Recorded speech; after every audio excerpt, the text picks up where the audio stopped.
this part really spoke to me. I felt like, oh, I'm the guy who's supposed to play this. Well, it's a story I thought I would never tell. I come from a church background, and I was never interested in making a film about the church.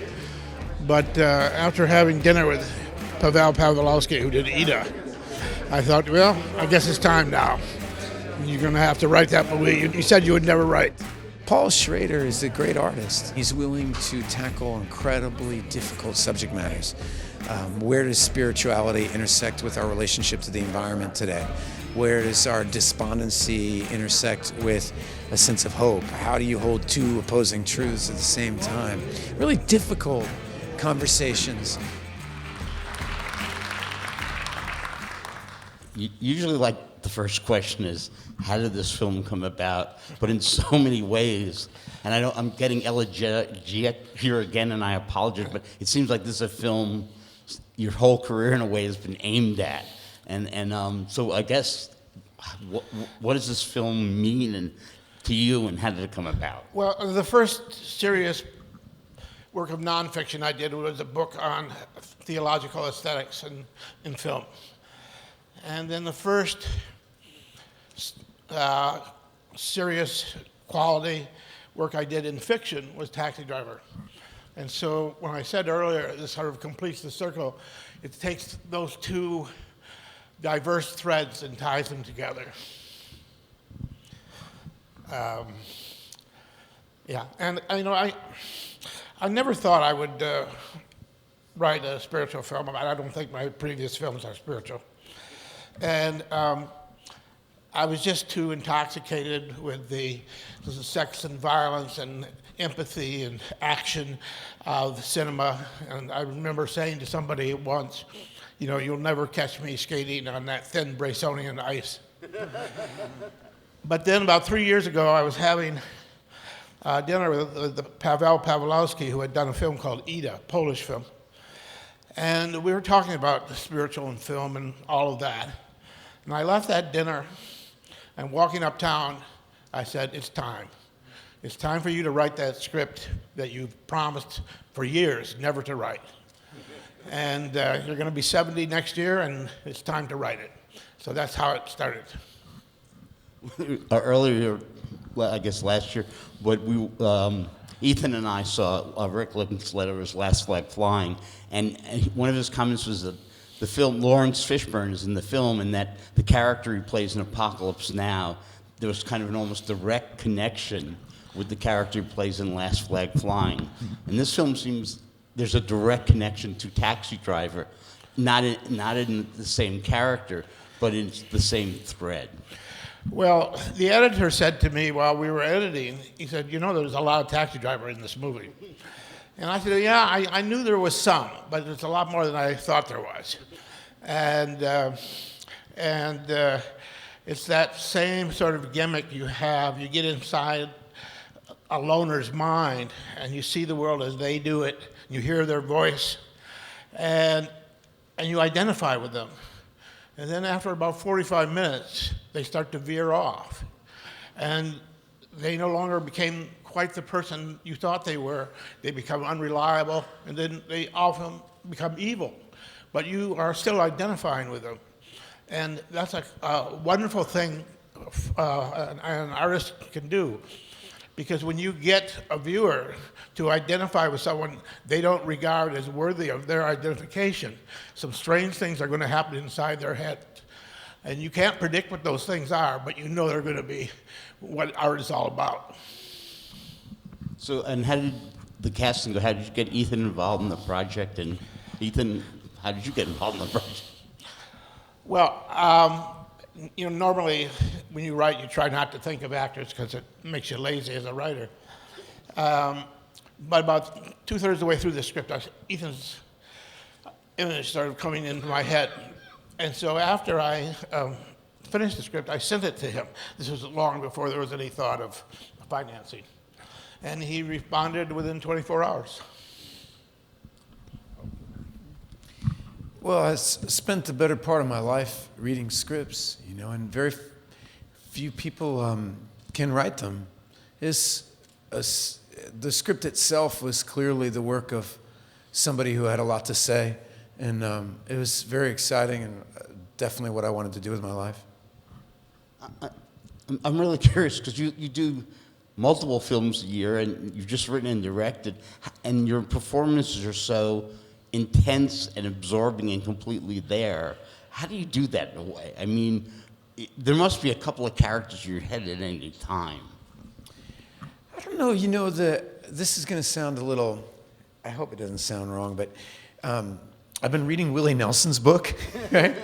And he says this very funny thing in there that people, his friends and people who he works with often complain to him that he works too much, that he sings too many songs or makes too many albums and he must be distracted or something like that. And he says in there, it's just what I do. I don't know any other way to be. This is my favorite thing to do. And when you can act for material inside a story that feels substantive and meaningful, that's my greatest joy. But it's very rare. The businesses of making movies kind of get usurped by turning everything into a unit of sale, and it's hard to find challenging acting parts. As an actor, you're only as good as your opportunity. And so it always pushes me to do other things so that I can be occupied and prepared when a good opportunity rises.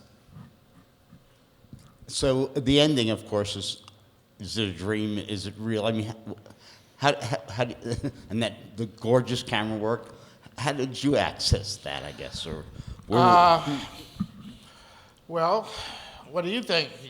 Is he alive or dead at the end? Who thinks he's alive? Who thinks he's dead? That's a good ratio. Because it's built in that way.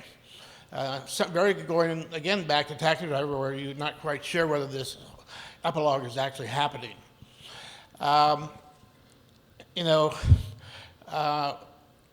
She appears somewhat magically, and maybe this is an ecstatic vision he has at the moment of death.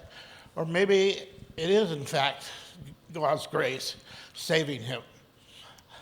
I don't know the answer to the question, and I took great pains not to know the answer to that question.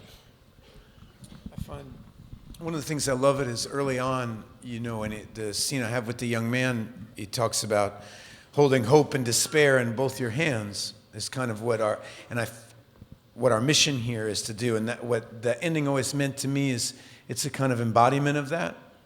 Of on one hand you have hope, and on the other hand you have this despair, and they're spinning around and around and around, and I find it very moving. Are there? I'd like to open to the audience for questions. Yes, over there. Is environmental protection something that's very important to you personally, or were you using it more as a narrative device? Well, it's very important to me personally, of course. It has to be. It's important to everyone alive. Now, this character, he's sick long before this environmentalism comes along. He has the sickness unto death, the Kierkegaardian despair. And so, did he pick up the young man's cause like he caught a virus, and so that it gave his despair grandeur? That could be. But either way, it is a cause worth sacrifice for. I don't think it's a cause worth killing a church full of black people for, but it is a cause worth sacrificing for.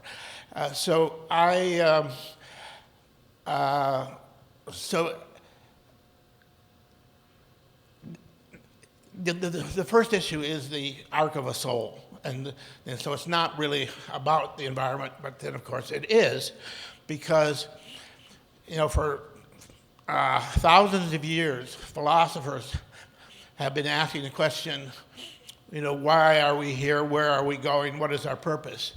And now, that question does not seem quite so hypothetical anymore. It used to be always hypothetical. There is no answer, and there never will be. But now, you have people saying, yes, there is an answer, and in 100 years we won't be here.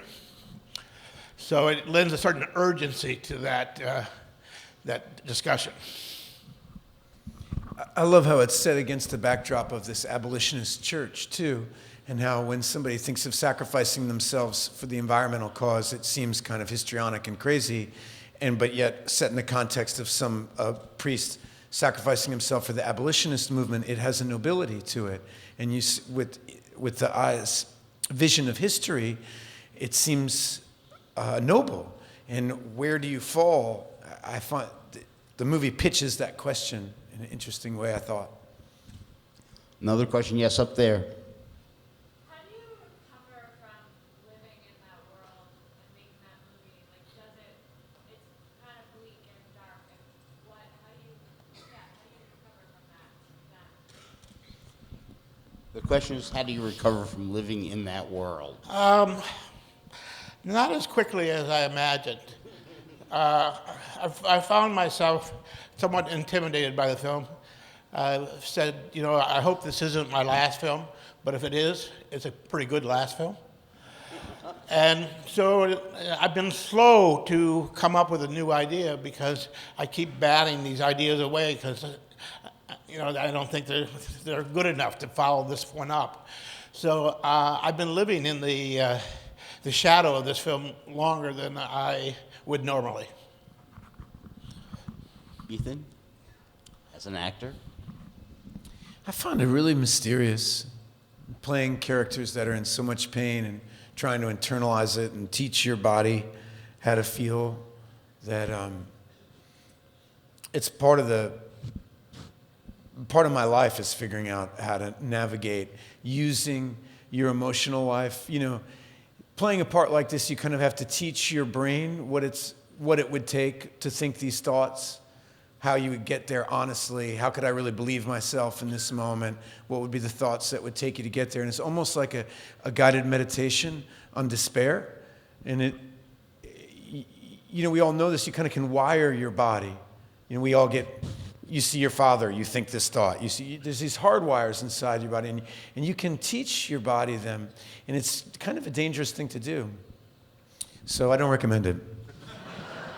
Okay, well, our time's running out, so we'll have one more question up there in the back. I just want to ask Paul about some filmmaking choices. A little Sorry. more I just want to ask you about some of your filmmaking choices, notably your the screen aspect ratio and your use or not use of music. When you work on the quiet side, contemplative, durational, all these words for a certain kind of filmmaking, you have a choice of about 7 or 8 withholding techniques, because you have to start taking things away from the viewer that they have been conditioned to expect.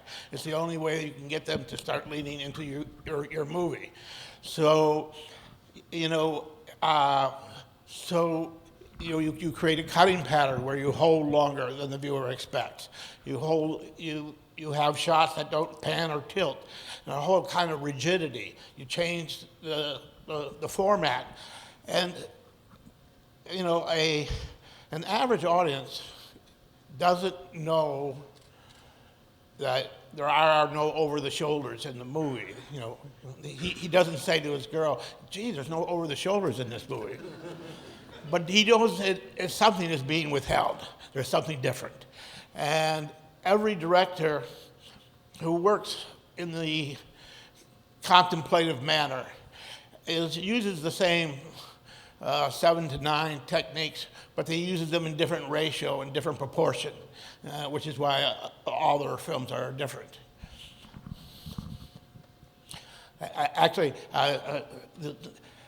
This is the gist of this book I mentioned that I wrote in 1971, The Transcendental Style in Film. I've now updated it, calling it Rethinking Transcendental Style, and that'll come out in May from the University of California Press. So I was giving this whole subject matter a lot of thought on 2 trails. One was, intellectual examination. The other was this intuitive examination of art. And I really had to be careful not to overthink the film and let the film have mystery, because I'll just finish with this one last thing I've said before, which is a film critic is in many ways like a medical examiner. He wants to get that body on the table, cut it open, and see why it lived or died. An artist, a filmmaker, is like a pregnant woman. All she wants to do is bring this thing to life. So if you let the critic into the birthing room, he will kill that baby. So you cannot let him in.